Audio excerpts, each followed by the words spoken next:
And I even showed a cover for Playboy, but only once. My wife Barbara reminded me of an old Zen saying, "He who shoots bunnies could also get shot."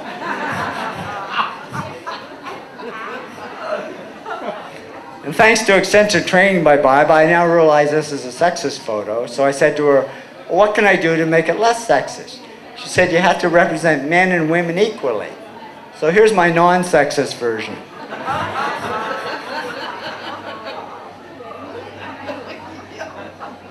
Barb is probably up there looking down at me. In addition to long-term focus, there's also short-term concentration. Just being able to put our heads down and get something done right now. Jennifer Mather, a famous animal behaviorist, says, "I have a ferocious ability to concentrate. I can say I'm going to do this and close the rest of the world off." And the ability to concentrate helped Young Kim go from working at minimum wage in a 7-Eleven store to starting Uri Systems and selling it to Lucent and making $500 million personally. And he said concentration had a lot to do with it. He said, "I can work day and night and maintain the concentration without getting burned out." So that's a valuable skill to develop. And it's not easy to develop when there's so many distractions out there. Now with mobile phones, the web, Facebook, Twitter, all that stuff, it's a wonder that we can concentrate for 5 seconds before something warbles, beeps, or plays somebody's favorite tune. But if we want to concentrate, we've got to eliminate the distractions. When I interviewed Sashi Tharoor a couple of years ago, actually more than that, probably maybe 10 years ago now, he said that the ability to have no distractions really helped him become a best-selling author and UN diplomat. He says, "I started writing at the age of 6 because I had asthma, and I was too ill to go to school." He says, in those days in Bombay, there were no distractions, no television, no computer games, so he could focus entirely on writing. And Stephen King says, if you want to be a writer, there should be no phone in your writing room, no TV, no video games, no Facebook, no Twitter. Draw the curtains, eliminate every possible distraction. And the ability to do that has made him one of the world's most popular writers. And remember, Warren Buffett became one of the world's richest men by living in a constant state of no distractions. It's called Nebraska. He says, "When I worked back in New York, there were more stimuli hitting me all the time. It's much easier to think here." And I wonder if that isn't one of the reasons why so many successful people I interview grew up in small towns, not big cities. I'm no longer surprised if somebody says they grew up in East Cupcake. I am surprised if they grew up in Toronto, New York, London, places like that. Most successful people grew up in small towns. But now all that's going to change, because with the internet, you can be in the middle of nowhere and still be distracted. So they're going to lose that small town advantage. The 4 traits successful people have in common is push. Successful people just keep pushing each other. Or pushing themselves, I should say. Richard Branson said to me, "Whatever you're doing in life, just push yourself to the limits." Peter Drucker, the father of modern management, said to me, "Push, push, push, and you see results." And successful people push themselves even when they don't want to. Ellie Davis is a top real estate agent. And she says, "Some days I'm in a bad mood. I don't want to call this person again and again. I just push myself." We got to push through shyness. I'm amazed at how many successful people are incredibly shy. They just keep pushing through it. Even people on stage and screen, like Erin O'Connor, a top fashion model. She says, "I was a very tall, awkward girl in school. I am painfully shy." But she pushes herself to walk down that fashion runway. James Watson found the structure of DNA, but he told me he couldn't find a date. He said, "I had one prearranged date in college and it was a failure. I was shy with girls." Didn't stop him. He won the Nobel Prize. And Larry Page, co-founder of Google, has got to be one of the shyest guys I ever interviewed. I remember standing there in the TED bookstore talking to him, and I wanted to say, "It's okay, Larry, I'll go away. I won't bother you anymore." He was so shy, it was painful for me to talk to him. The shyness didn't stop him. He created Google, and I think he's now the 5th richest man in the world.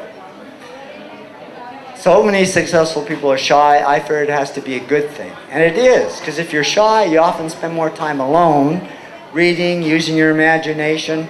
And when you're with other people, you tend to be the observer. or the listener, and those are all skills for success. That interaction leads to opportunities, so we got to push through the shyness. Robert Ward, head of design at Universal Studios, said to me, "I'm less shy now than I used to be because I've been pushed in front of people like Steven Spielberg and George Lucas. You learn very quickly if you want that opportunity, you can't afford to be shy." He says, "I've been pushed in front of people." And that's really how people get over their shyness. They just keep pushing themselves to keep interacting. Russell Campbell, president of the Dutch Bank, says, "I spoke to groups of 5 or 10 people for years, then I pushed myself to speak to 300 people." Public speaking courses help. Apparently when Warren Buffett was young, he was very shy, so he took a public speaking course, and he said it really helped him out. And I did the same thing. I was shy for most of my life. My relatives remind me that I didn't speak to anybody till I was 30. But when I started my own company, I thought the shyness could hold me back. So I took a Dale Carnegie public speaking course, and that was great, because every Monday I had to get up and stand up in front of a small audience like this and give a little 2-minute talk. And the first night I was so scared I couldn't even open my mouth. And after 12 weeks, it's amazing how the shyness dissolved. I was so shy I had to take 2 public speaking courses, sort of like a redundant backup. Another thing we got to push through is self-doubt. Goldie Hawn said to me, "I always had self-doubts. I wasn't good enough, I wasn't smart enough, I didn't think I'd make it." But she pushed through the doubt and made it in Hollywood as both an actor and producer. So many successful people have self-doubt. I figure it's like shyness. It actually has to be good.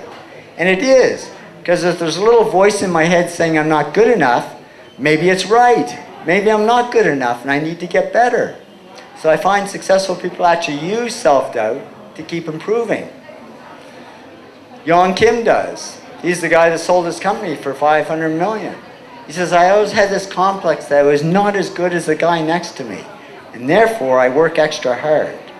And that made him president of Lucent Technologies. Frank Gehry is one of the world's top architects, doing great buildings like the Guggenheim in Bilbao, Spain. But he said to me, "I approach each project with a new insecurity, almost like the first project he ever did." He talks about getting the sweats, but he says it's a healthy insecurity because the self-doubt pushes him to improve. And that made him one of the world's top architects. And Brenda Braithwaite says, "I have doubts every time I start a new project. I'm absolutely terrified." And she says, "That's good because the self-doubt keeps me from resting on my laurels." And that's what made her one of the world's top women computer game designers. So step 1 is push yourself through the doubt so it doesn't stop you. Step 2 is use the doubt to keep improving. It's not always easy to push yourself. That's why they invented mothers. Antonio Novello, Surgeon General of the US, said, "I was one of those middle-class kids who had a pushy mother." And when I asked Frank Gehry how he became one of the world's top architects, he said, "Well, you know, I pushed myself." Then he said, "Well, actually, my mother pushed me. And my client, Jay Chiat, pushed me harder and harder." So his advice was find somebody to push you. And there's lots of people out there you can get to push you. If I have trouble pushing myself, I've always had good bosses and clients who push me harder and harder. Another good thing to push us is a deadline. This is something I desperately need, and so does Maurizio Vecchione, a famous physicist.